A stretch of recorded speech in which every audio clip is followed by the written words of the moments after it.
اعوذ باللہ من الشیطان الرجیم بسم اللہ الرحمن الرحیم وَإِذْ أَخَذَ اللَّهُ اور اس وقت کو یاد کریں اے میرے محبوب کے اخذ اللہ میثاق النبیین، جب اللہ تعالیٰ نے نبیوں سے پختہ وعدہ لیا کیا کہ لما آتیتکم من کتاب، کہ جب میں تمہیں دوں گا، یعنی جس وقت دنیا میں تم جاؤ گے اور میں تمہیں اپنے وقت کے حساب سے دوں گا، من کتاب کتاب و حکمت اور حکمت، پھر ثم جاءکم رسول، پھر تمہارے پاس آئے گا رسول، کون سا کہ مصدق لما معکم، جو تصدیق کرنے والا ہوگا ان چیزوں کی جو تمہارے پاس ہے، تمہاری کتابوں کی، تمہارے شریعت کی اور احکام کی تصدیق کرنے والا ہوگا۔ تو آپ نے دو کام کرنے ہیں کہ لتؤمنن بہ، آپ نے ضرور بضرور اس پر ایمان لانا ہے، ولتنصرن، اور ضرور بضرور اس کی مدد کرنی ہے۔ قال، اللہ تعالیٰ نے پھر پیغمبروں سے پوچھا، اقررتم، کیا تم نے اقرار کیا، واخذتم علی ذالکم اسری، اور کیا تم نے لیا اس بات پر اسری پختہ وعدہ۔ قالوا، سب نے کہا اقررنا، اے اللہ ہم نے اقرار کر لیا۔ قال، اللہ نے فرمایا فاشہدوا، پھر تم گواہ ہو جاؤ اس پر، وانا معکم من الشاہدین، اور میں بھی تمہارے ساتھ گواہی دینے والوں میں سے ہوں، شاہد ہوں۔ فمن تولی بعد ذالک، پس جس نے اس کے بعد روگردانی کی، فاولئک هم الفاسقون، پس وہی لوگ نافرمان ہوں گے۔ سورہ آل عمران کی آیت نمبر 81 اور 82، دو آیتیں آپ کے سامنے تلاوت ہوئیں، آپ نے ترجمہ سنا۔ اس کے درس کا پہلا حصہ کل کے درس میں گزر چکا ہے، جس کا خلاصہ یہ ہے کہ اللہ تعالیٰ نے قرآن مجید میں مختلف میثاقوں کا ذکر کیا ہے، مختلف عہد وعدوں کا ذکر کیا ہے جو اللہ تعالیٰ نے لیے ہیں۔ ان میں ایک میثاق الست ہے، اور ایک میثاق النبیین ہے، نبیوں کا وعدہ، اور ایک میثاق اہل الکتاب ہے، اہل کتاب یہود و نصارہ بنی اسرائیل سے اللہ نے وعدے لیے۔ میثاق الست اس کی اور ان تینوں کی تشریح کل ہو چکی ہے، خلاصتاً دوبارہ عرض کرتا ہوں۔ میثاق الست یہ ہے کہ اللہ تعالیٰ نے عالم ارواح میں، جب ہماری روحیں تھیں اللہ نے بنائی، تو ان عالم ارواح میں اللہ تعالیٰ نے سب کو مخاطب کر کے کہا تھا کہ الست بربکم، کیا میں تمہارا رب نہیں ہوں؟ تمہیں کس نے بنایا ہے، کس نے پیدا کیا ہے؟ کیا میرے علاوہ تمہارا کوئی اور رب ہے؟ تم اس کا اقرار کرتے ہو؟ کوئی اور بگڑی بنانے والا ہے، کوئی اور حاجت روا ہے، کوئی اور داتا ہے، کوئی اور مشکل کشا، کوئی اور نافع اور زار ہے؟ یعنی بربکم، رب کہتے ہی اسے ہیں کہ جو تربیت کرنے والا ہے۔ انسان کی زندگی میں گزرنے والے ہر مرحلے کو اللہ دیکھ رہے ہیں، اور ہر چیز اور ہر انسان کی جو ہے اللہ تربیت کر رہے ہیں، اس کی ہر لمحے کی ضرورتوں کو اللہ پورا کر رہے ہیں۔ اب بچہ ہوتا ہے تو اللہ نے بچے کے لیے والدین کے دل میں محبت ڈال دی، وہ اس کی ہر چیز کو دیکھتے ہیں۔ جب خود سمجھدار ہوتا ہے تو خود اس کو اللہ نے صلاحیتیں عطا کر دیں۔ پھر بڑا ہوتا ہے تو اللہ نے عقل دی ہے، جس سے تجارت کرتا ہے، آگے پیچھے بھاگتا دوڑتا ہے۔ تھوڑی سی عقل چلی گئی، وہی ٹھیک ٹھاک آدمی پاگل اور مجنون ہو جاتا ہے۔ تو یعنی یہ سب اللہ جل شانہ کی تربیت ہے، مربی ہیں اللہ تعالیٰ۔ تو یہی سوال اللہ نے اس وقت عالم ارواح میں ہم سب سے کیا، الست بربکم، کہ کیا میں تمہارا رب نہیں ہوں؟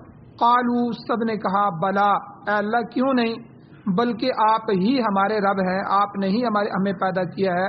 تو گویا کہ اس میں اللہ تعالیٰ نے اپنی الوہیت اور اپنی ربوبیت کا اقرار کروایا، اور اسی لیے بزرگ فرماتے ہیں کہ اللہ تعالیٰ نے گویا کہ یہ عہد لیا کہ اب تمہیں میں دنیا میں بھیجوں گا، دنیا میں جا کر تم نے اپنی منشا اور اپنی خواہشات کی زندگی نہیں گزارنی، بلکہ رب چاہیے زندگی گزارنی ہے، جیسے میں تم چاہوں گا، جیسے میں تمہیں بتاؤں گا، جیسے کتاب اللہ میں آئے گا، ایسے آپ نے زندگی گزارنی۔ تو گویا کہ ہم نے اللہ کو بلا کہہ کر یہ اقرار کیا، اے اللہ بلا کیوں نہیں، آپ ہی ہمارے رب ہیں، یعنی جب آپ نے ہی ہمیں سب کچھ دیا ہے تو زندگی بھی آپ کے لیے، عبادت بھی آپ کے لیے، ٹھیک ہے، ہر چیز جو ہے توجہات آپ کے لیے، امید اور خوف آپ کی ذات سے، تو ہر عبادت وہ آپ کے لیے ہو۔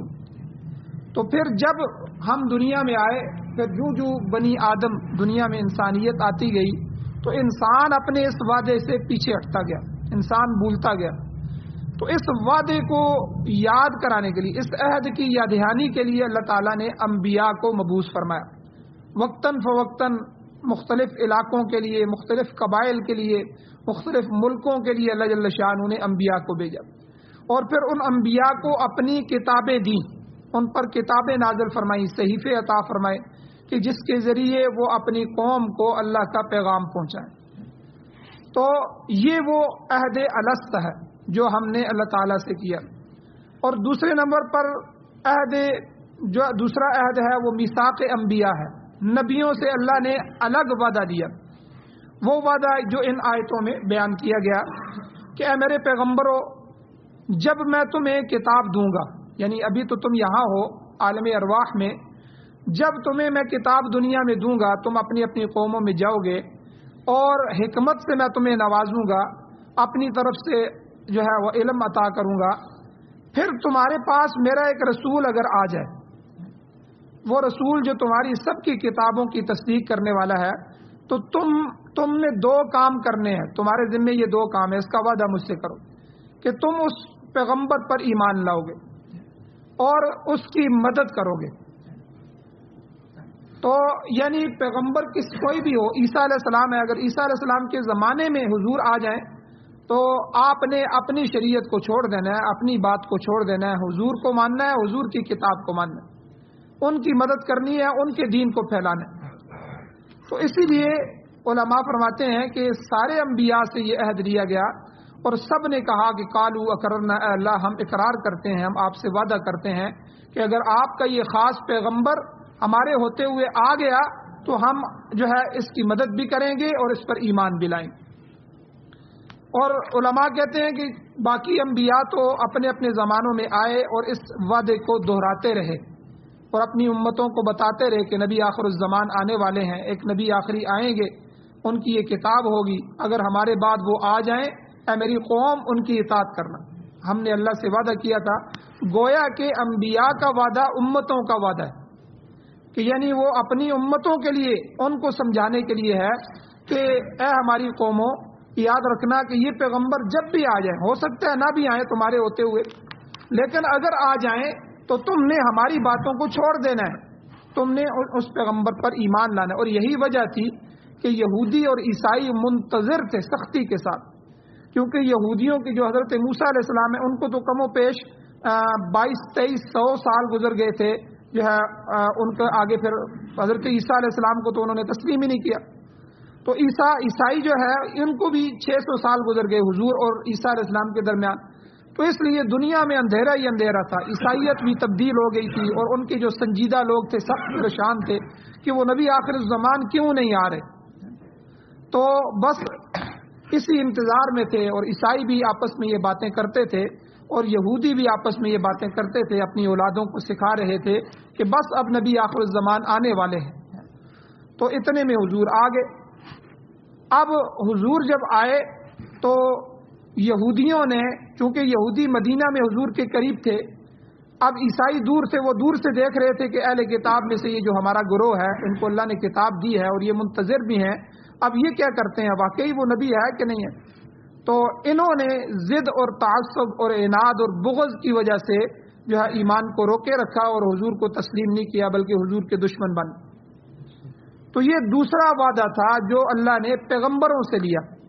تیسرا وعدہ جس کا قرآن میں ذکر ہے وہ میثاق اہل کتاب ہے، خاص طور پر اللہ نے یہودیوں اور عیسائیوں سے وعدہ دیا تھا۔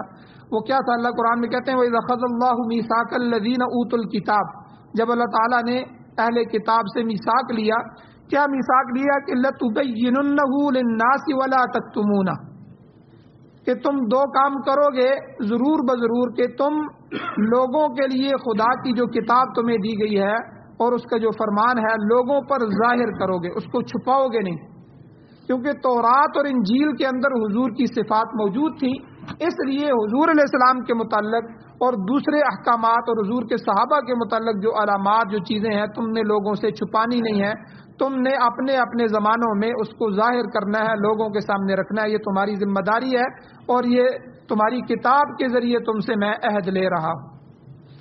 تو یہودی اور عیسائی یہ بھی اس سے جو ہے نہ مکر گئے اور انہوں نے حضور کی مخالفت کی اور اس عہد کی پاسداری نہیں کی۔ مولانا اشرف علی تھانوی رحمہ اللہ فرماتے ہیں کہ چونکہ ایک نبی دوسرے نبی کی تصدیق کرتا ہے، یہ ہمارے جو ہم ایمان مجمل پڑھتے ہیں نا، ایمان مفصل، آمنت باللہ، ہم اللہ پر ایمان لائے، وملائکتہ، اور اس کے فرشتوں پر ایمان لائے۔ فرشتوں میں سے کسی ایک فرشتے کا انکار بھی انسان کو کافر بنا دیتا ہے۔ وکتبہ، اور اس کی ساری کتابوں پر ہم ایمان لاتے ہیں کہ اللہ نے جتنی جو ہے تورات، زبور، انجیل اور صحیفے اور قرآن سے پہلے جتنی کتابیں اور قرآن مجید، ان سب پر ہمارا ایمان ہے کہ یہ اللہ کی کتابیں تھیں اور اللہ جل شانہ نے اپنے اپنے زمانے میں ان کو نازل فرمایا، اور آج کی موجودہ کتاب جو ہے وہ قرآن مجید ہے، اور یہی ہمارے ہدایت کے لیے کافی ہے۔ اگر ہم اس کو سامنے رکھ کر چلیں گے تو اللہ ہمیں کامیاب فرمائیں گے، اگر ہماری زندگی قرآن کی مخالفت میں چلی گئی تو اللہ ہمیشہ ہمیشہ کے لیے ہمیں ناکام فرمائیں گے۔ تو یعنی یہ گویا کہ کتابوں پر ایمان، ورسلہ، اور اس کے رسولوں پر ایمان، آمنت باللہ وملائکتہ وکتبہ ورسلہ، اس کے رسولوں پر ایمان کیا کہ جتنے بھی رسول آئے حضرت آدم علیہ السلام سے لے کر حضور نبی کریم صلی اللہ علیہ وسلم تک، سارے انبیاء اللہ کے چنیدہ تھے، اللہ کے برگزیدہ تھے، اللہ کے منتخب شدہ لوگ تھے۔ تو ان پر ایمان لانا یہ بھی ایمان کا حصہ ہے۔ اسی لیے اسلام کے اندر اگر کسی نبی کی یا اس کی کتاب کی تکذیب کی جائے، تحریف اور چیز ہے۔ اب ہم تورات کو مانتے ہیں، انجیل کو مانتے ہیں کہ یہ واقعی اللہ کی کتابیں ہیں، اللہ نے موسیٰ علیہ السلام پر، عیسیٰ علیہ السلام پر، ان کی قوموں کے لیے نازل فرمائی، لیکن بعد میں ان کے جانے کے بعد ان میں تحریف ہو گئی ہے، رد و بدل ہو گیا ہے، یہ تبدیل ہو گئی ہیں، انہوں نے احکامات، ان کے الفاظ، معانی، ہر چیز تبدیل کر دی ہے، تو لیکن ہے یہ اللہ کی کتابیں۔ تو اگر کوئی آدمی کسی ایک نبی کا بھی انکار کر دے تو وہ اس کا ایمان ضائع ہو جاتا ہے۔ انکار تو دور کی بات ہے، اگر کسی نبی کی توہین کر دے، ادنا سی توہین بھی، تو اس کا ایمان چلا جائے گا، چاہے وہ اسلام کے سارے احکامات پر عمل کر رہا ہو، حج بھی کر رہا ہو، زکوٰۃ بھی ہے، کلمہ بھی پڑھ رہا ہو، لیکن کسی ایک نبی کا انکار یا توہین اس کے اسلام کو ختم کر دیتا ہے۔ تو اس لیے ہر نبی دوسرے نبی کی تصدیق کرتا رہا، جب بعد میں نبی آتا وہ پہلے نبی کی تصدیق کرتا کہ اے لوگو، جو مجھ سے پہلے پیغمبر گزرے ہیں وہ اللہ کی طرف سے آئے تھے، اب وہ شہید کر دیے گئے ہیں یا دنیا سے چلے گئے ہیں، اب اللہ نے مجھے بھیجا ہے۔ تو یہاں سے اشرف علی تھانوی رحمہ اللہ فرماتے ہیں کہ انبیاء کے جو متبعین ہیں، ماننے والے ہیں، ان کا بھی فرض ہے کہ اپنے نبی کی اتباع میں وہ بھی دوسرے انبیاء کی تصدیق کریں۔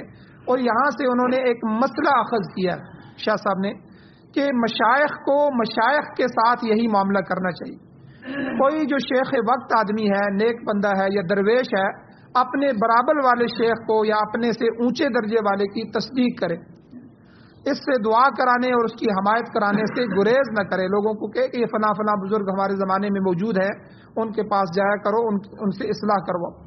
شاہ رفیع الدین محدث دہلوی رحمۃ اللہ علیہ تو یوں فرماتے ہیں کہ اللہ کے نیک بندے اور اولیاء ایک دوسرے کی کبھی مخالفت نہیں کرتے، بلکہ الفقراء کنفس واحد، وہ کہتے ہیں کہ الفقراء کنفس واحدۃ، کہ تمام فقراء کی مثال ایک جسم واحد کی طرح، ایک جسم کی طرح۔ یہی وجہ ہے کہ آج تک کسی بزرگ نے دوسرے کی تکذیب نہیں کی کہ فلاں غلط ہے، فلاں جھوٹا ہے، بلکہ اس کی تصدیق کی ہے۔ یہ انبیاء کی تعلیم کا نتیجہ ہے۔ جس طرح ایک نبی دوسرے نبی کی تنقید نہیں کرتا، اسی طرح ایک اللہ والا دوسرے ولی اللہ کو تنقید کا نشانہ نہیں بنا۔ اور ہمارے ہاں جو درویشی اور فقیری جو ہے، اس کو محض قبریں بنانے کو سمجھ لیا گیا، قبر پکی کرو، گنبد کھڑے کر لو، روزے بناؤ اور بدعات جاری کرو، بس اسی کو کہا گیا یہ فقیری ہے۔ اصل بزرگوں کا ہرگز یہ مشن نہیں ہے۔ جو اللہ کے نیک بندے ہوتے ہیں وہ ہمیشہ نیکی کرتے ہیں اور نیکی کا حکم کرتے ہیں۔ دو چار واقعات میں آپ کو سناتا ہوں. حضرت یحییٰ منیری رحمہ اللہ بہت بڑے اللہ والے گزرے ہیں. یہ حضرت خواجہ نظام الدین اولیاء رحمہ اللہ کے مرید تھے اور خلیفہ تھے. بہت بڑے بزرگ تھے. مشرقی ہندوستان میں ان کا قیام تھا. لوگوں نے ان کے لیے ایک خانقاہ بنا دی. خانقاہ بنا کے وہاں لا کر بٹھا دیا. فرمانے لگے دوستو بڑا افسوس ہے تم نے میرے لیے ایک مندر سا بنا دیا ہے, ہمارے ساتھ تو اس کا تعلق ہی نہیں بنتا. یعنی ہم پھر ٹر کر لوگوں کو دعوت دینے والے لوگ ہیں, تو وہاں اصلاح کرنے والے لوگ ہیں. تم نے مجھے آ کر یہاں ایک جگہ بٹھا دیا, جیسے ایک مندر میں بت بیٹھا ہوتا ہے, تو تم نے مجھے اس طرح بٹھا دیا. تو یعنی مناسبت نہیں جڑ رہی. تو یعنی یہ بزرگوں کے کام نہیں تھے کہ وہ ایک جگہ بیٹھ جائیں. وہ خود بھی نیکی کرنے والے تھے, دوسروں کو بھی اس نیکی پر لانے والے تھے. توحید کے سب سے بڑے علم بردار یہ اولیاء اللہ گزرے ہیں, بڑے بڑے بزرگ گزرے ہیں. اور اسی طرح خواجہ فرید الدین رحمہ اللہ اپنے وقت کے بہت بڑے ولی ہیں.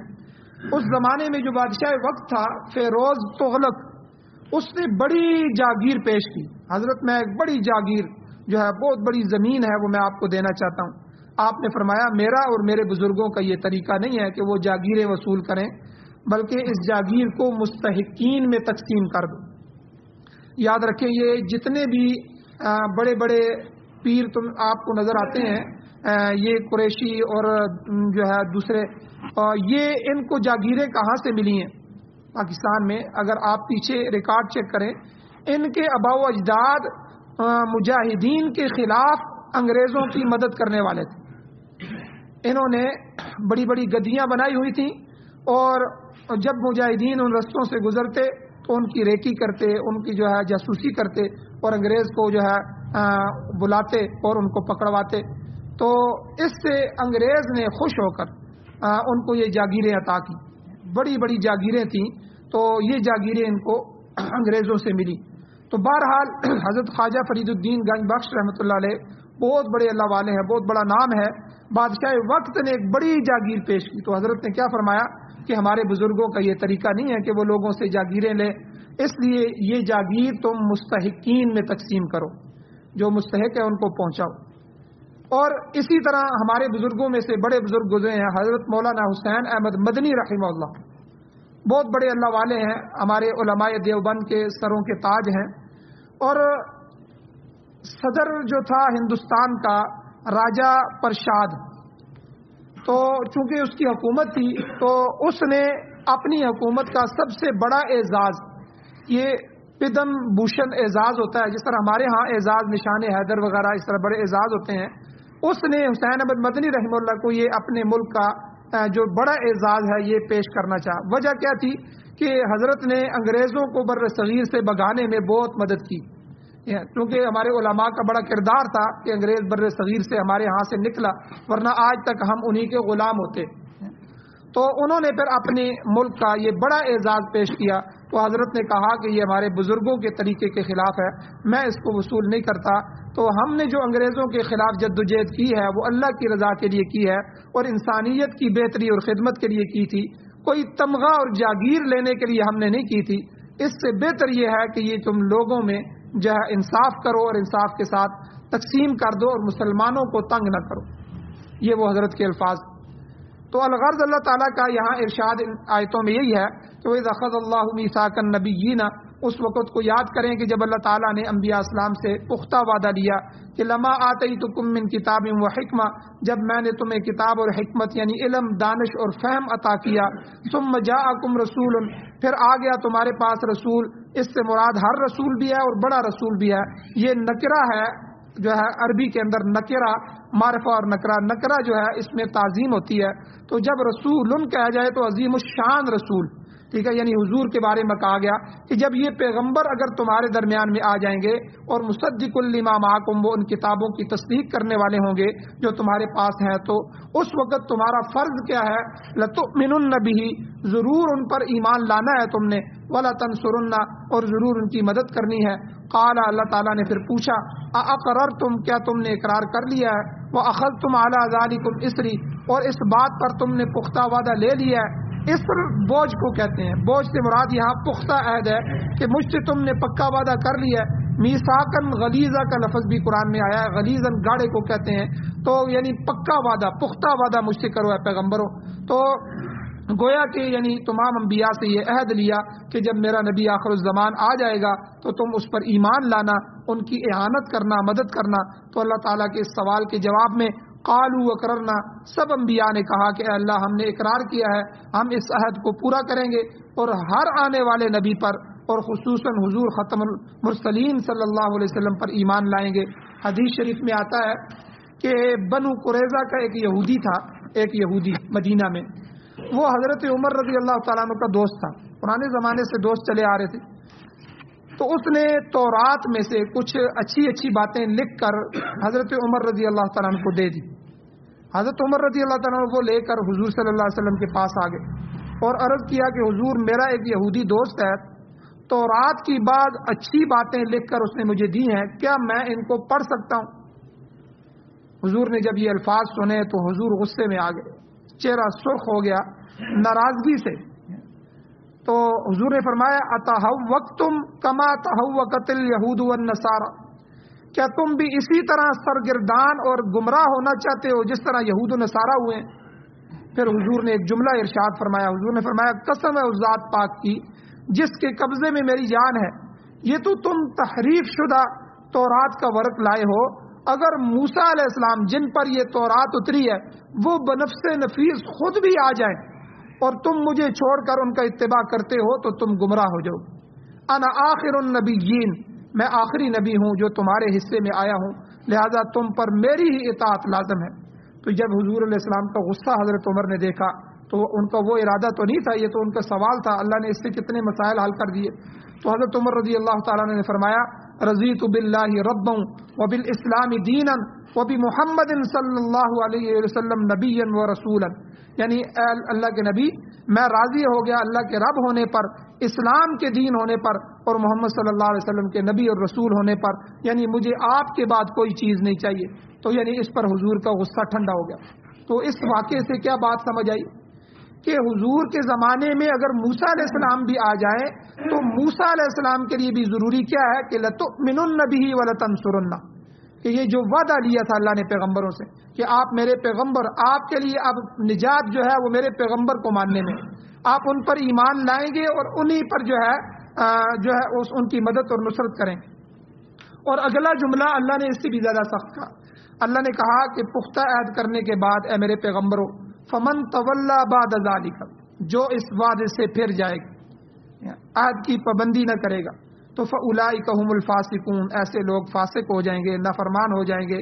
فاسق، نافرمان، منافق اور کافر کو بھی کہا گیا ہے۔ تو یعنی اگر کوئی شخص اللہ تعالیٰ کی توحید کا انکاری ہے تو وہ بنیادی طور پر فسق ہے، یعنی وہ کافر ہو جائے گا، ورنہ معصیت کا مرتکب ہو جائے گا، یعنی خصوصاً کبیرہ گناہ کا مرتکب وہ فاسق ہوتا ہے۔ کوئی بھی کبیرہ گناہ، بڑا گناہ ہے تو داڑھی منڈانا ہے، اور اسی طرح اور کوئی کبیرہ گناہ ہے جو آدمی کر رہا ہے تو اس کو قرآن نے فاسق کہا ہے، وہ بھی فاسق ہوتا ہے۔ تو یعنی پیغمبروں کو کہا گیا کہ آپ نے یہ عہد توڑنا نہیں ہے۔ مفسرین فرماتے ہیں آخری بات کہ اگرچہ یہ میثاق جو ہے انبیاء کے ضمن میں کہی جا رہی ہے کہ عہد شکنی کرنے والا فاسق ہو جائے گا، مگر اس سے مراد امت کو سمجھانا ہے کہ انبیاء کے کیے ہوئے عہد کو توڑ نہ دینا، ورنہ تمہارا نام فاسقوں کی فہرست میں لکھا جائے گا۔ مراد اہل کتاب ہے۔ اہل کتاب جب تمہارے پیغمبروں سے اس طرح کا وعدہ لیا گیا تو تم جو ہے اپنے نبیوں کے پیچھے چلو، ٹھیک ہے۔ اچھا، پیغمبروں کو جب کوئی مخاطب کر کے اللہ بات سمجھاتے ہیں، حالانکہ کسی نبی سے یہ ممکن ہی نہیں ہے کہ وہ وعدے کو توڑ دیں، کوئی نبی اللہ کے ساتھ کیے ہوئے وعدے کو نہیں توڑ سکتا، لیکن یہاں جو اللہ نے فرمایا اے میرے پیغمبروں یہ جو آپ نے مجھ سے وعدہ کیا، اب فمن تولا بعد ذالک، اب کوئی اس کے بعد اس سے پھرے گا تو فاولئک هم الفاسقون، وہ ایمان سے نکل جائے گا۔ تو یہ گویا کہ پیغمبروں کو سمجھا کے، حالانکہ پیغمبر ایسے نہیں ہے، کوئی ایک پیغمبر بھی ایسا، ورنہ اللہ تعالیٰ کے اوپر جہالت آئے گی کہ اللہ کو پتہ نہیں تھا کہ میں کس کو چن رہا ہوں۔ یہ تو اللہ کے چنیدہ لوگ ہیں، اللہ نے پہلے ہی سے ایسی شخصیات کو چنا ہے جو اللہ کی اطاعت میں غرق ہونے والے لوگ ہیں، اللہ کی اطاعت میں مٹنے والے لوگ ہیں۔ تو اس لیے پیغمبر سے تو یہ ممکن نہیں ہے۔ کبھی کبھی کسی گناہ کی جو ہے نحوست کو سمجھانے کے لیے اللہ تعالیٰ پیغمبروں کو مخاطب کر کے وہ بات کہتے ہیں، جیسے شرک جو ہے توحید کے مقابلے میں، اگر آپ توحید پر ہیں تو پھر تو آپ ٹھیک ہیں، اگر آپ شرک میں ہیں تو سمجھ لیں توحید چلی گئی۔ اب شرک بھی ساتھ چلتا رہے، توحید بھی چلتی رہے، یہ گڑبڑ نظام اللہ کو پسند نہیں ہے۔ اب شرک کو سمجھانے کے لیے اللہ نے اپنے محبوب کو مخاطب کیا، حضور کو کہا لئن اشرکت، اے میرے محبوب اگر آپ بھی شرک کریں گے تو لیحبطن عملک، میں آپ کے عمل بھی ضائع کر دوں گا، آپ کی پیغمبری بھی جائے گی، آپ کے سارے عمل بھی ضائع ہو جائیں گے۔ یعنی آپ دیکھیں، حالانکہ حضور تو کبھی شرک نہیں کرے، حضور تو شرک کو جہاں کاٹنے والے تھے، حضور تو آئے دنیا میں شرک کو ختم کرنے کے لیے تھے، توحید کے علمبردار بن کے آئے تھے، لیکن حضور کو مخاطب کر کے اللہ نے سمجھایا، اے میرے محبوب آپ سے میں کتنی محبت کرتا ہوں، آپ کو میں نے آخری نبی بنایا، اپنا محبوب بنایا، اتنی عظیم کتاب آپ کو عطا فرمائی، عظیم امت آپ کو دی، ٹھیک ہے، اتنی فضیلتیں دی ہیں، لیکن اے میرے محبوب اگر آپ بھی شرک کریں گے تو آپ کی یہ ساری فضیلتیں چلی جائیں گی، ایمان بھی چلا جائے گا، آپ کے عمل بھی میں ضائع کر دوں گا۔ تو یعنی گویا کہ حضور کو مخاطب کر کے امت کو یہ بات سمجھائی کہ آپ نے شرک نہیں کرنا، شرک سے اس طرح بچنا ہے۔ اللہ جل شانہ سے دعا ہے اللہ ہمیں عمل کی توفیق عطا فرمائے، اللہ نیک اعمال کرنے کی اور برائیوں سے بچنے کی توفیق عطا فرمائے، آمین۔ الحمدللہ رب العالمین والعاقبۃ للمتقین والصلاۃ والسلام علی رسولہ النبی الامی الکریم۔ یا اللہ ہماری کمیوں کو تائیوں کو معاف فرمائیے، درگزر فرمائیے، یا اللہ قرآن و سنت سے محبت نصیب فرمائیے، یا اللہ قرآن و سنت کا غلبہ نصیب فرمائیے، یا اللہ قرآن و سنت کو پڑھنے کی، یا اللہ اس کو سمجھنے کی، اپنی اولادوں کو پڑھانے کی، یا اللہ اس کی حفاظت کرنے کی، اشاعت کرنے کی، یا اللہ غلبہ دین کے لیے یا اللہ ہم سب کو قبول فرمائی، ہماری نسلوں اولادوں کو قبول فرمائی۔ یا اللہ ہمارے ملک پاکستان میں اور پوری دنیا میں جتنے گندے فاسد باطل نظام کام کر رہے ہیں، جمہوریت بھی کفری نظام ہے، یا اللہ ان سب کو ختم فرمائیے، قرآن و سنت کا نظام ہمیں عطا فرمائیے۔ یا اللہ خلافت عثمانیہ کی طرح یا اللہ خلافت اسلامیہ، امارت اسلامیہ ہمارے مقدر فرمائیے۔ یا اللہ جب تک زندگی ہو عزت والی نیکی والی زندگی عطا فرمائیے، جب موت آئے تو یا اللہ سعادت والی شہادت والی موت نصیب فرمائیے، ہم سب کا خاتمہ ایمان پر فرمائیے۔ یا اللہ جو حاجت مند ہیں ان کی حاجتوں کو پورا فرمائیے، یا اللہ جو مقروض ہیں ان کے قرضوں کے پورا کرنے کے اسباب پیدا فرمائیے۔ یا اللہ جو حضرات ایمان کی حالت سے اس دنیا سے جا چکے ہیں، چاہے ہمارے عزیز و قارب ہیں، اساتذہ ہیں، اٹھنے بیٹھنے والے دوست والدین ہیں، یا اللہ بالخصوص ہمارے اس مسجد کے متعلقین ہیں، یا اللہ ہمارے نمازی ہیں، یا اللہ بالخصوص جو اس مہینے میں فوت ہوئے ہیں، یا اللہ یونس صاحب فوت ہوئے ہیں، اور اسی طرح یا اللہ ہمارے بزرگ جو ہے فوت ہوئے ہیں، یا اللہ ان سب کی بخشش فرمائیے، یا اللہ بلند درجات عطا فرمائیے، یا اللہ ہمارے گناہوں کو معاف فرمائیے۔ صلی اللہ تعالی علی خیر خلقہ محمد وآلہ واصحابہ واہل بیتہ وازواجہ اجمعین برحمتک یا ارحم الراحمین۔